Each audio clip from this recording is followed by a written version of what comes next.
things I finished in the month of January and a little bit of sewing that I've done this far into February. And you'll notice I kind of changed my setup. I'm standing up instead of sitting on like my bench that's over here. But I wanted to like, I don't know, give you guys a background so you just don't stare at the blank white wall. And I'm not sure if I'll keep this setup or not because I don't know. Maybe let me know in the comments if you like this. But this is a mini quilt that I quilted myself. There are little hearts on here. So this is a pattern by Missouri Star Quilt Company on their YouTube channel. So you can look it up if you're interested. And I did change the pattern a little bit. I made this last year in 2024. I cannot remember what I did to modify the pattern. I just remember knowing I changed the pattern. I free motion quilted it on my Juki machine with a free motion foot in this heart design, and I love it so much. The back, I just did a solid pink fabric, so it really shows off that quilting really well. And I just have it on this shelf here in my kitchen, and I just changed out this mini quilt with the holidays, and I really like it. So I thought I'd give you guys this background today. All right, so I just thought I'd give you guys a new background. So there's the background back there. The things I finished in the month of January and a little bit now, up until now, I did some sewing and I sewed some quilt blocks out of this book. I have completed 5 blocks and the videos are posted here on my YouTube channel. So let me show you those blocks. The most recent block was this farmhouse. I really like how this one turned out. This one was the chicken foot. The canning, I think this is canning season. I keep wanting to call it just jars, but I think it's canning season. The mixing bowl one, I think it's called baking day. And this baby chick. I still need to add an eye like right here and some feet.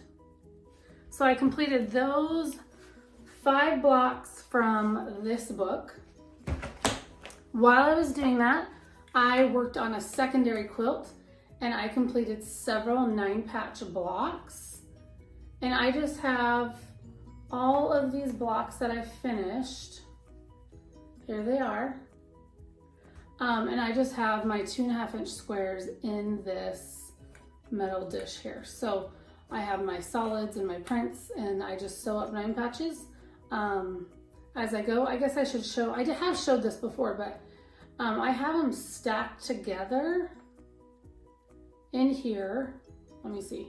So when I grab this, this will be a block. So I have my like solid white background, even though it's a print on print. I have my background fabric and my print fabric. So this stack that's grouped together, if I grab this, it will make one 9-patch block. So I have them all like organized in the stack here. So as I'm sewing up these Lori Holt Farm Girl vintage quilt blocks, I am making 9-patch blocks as my leader and ender. Leader and enders, and so I'm making like a secondary quilt as I go. So that's been a lot of fun. And then I decided to make a little fabric bin. This is like with my scraps from this mini quilt. So I just found the tutorial on Instagram. It has batting on the inside. It's just really small.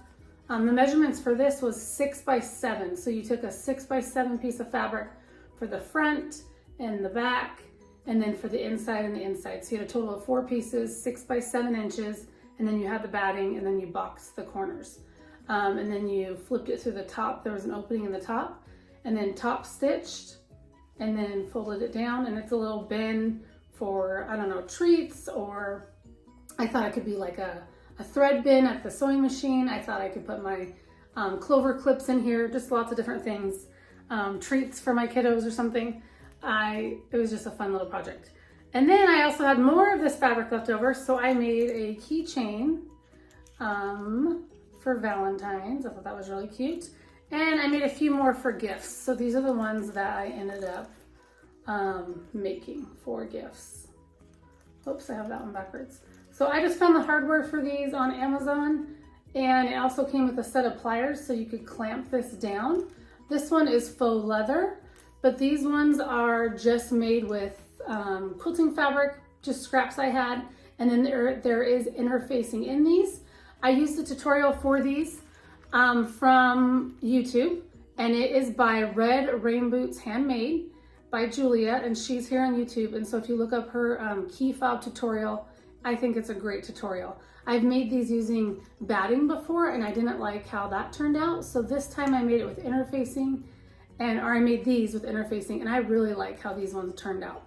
So, and I like the size of them. I think they go on your wrist nice.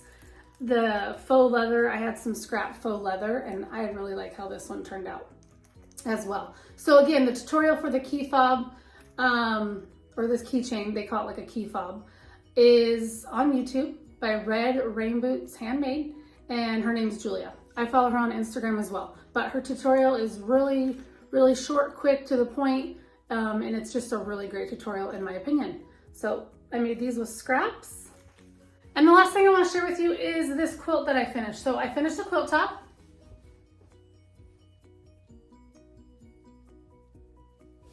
Okay, and this quilt top is by Fabric Cafe. It's a 3-yard quilt. I did use 6 yards because I wanted it to be larger. And then I also added a large border to it. But it is a fun quilt. I'm gonna see if I can hold it up here so you can see like the design, like right here. Isn't this a perfect, fun design? It almost looks like a starburst, or I mean just a star. I don't know. I think it's a fun design. So anyway, it's by Fabric Cafe.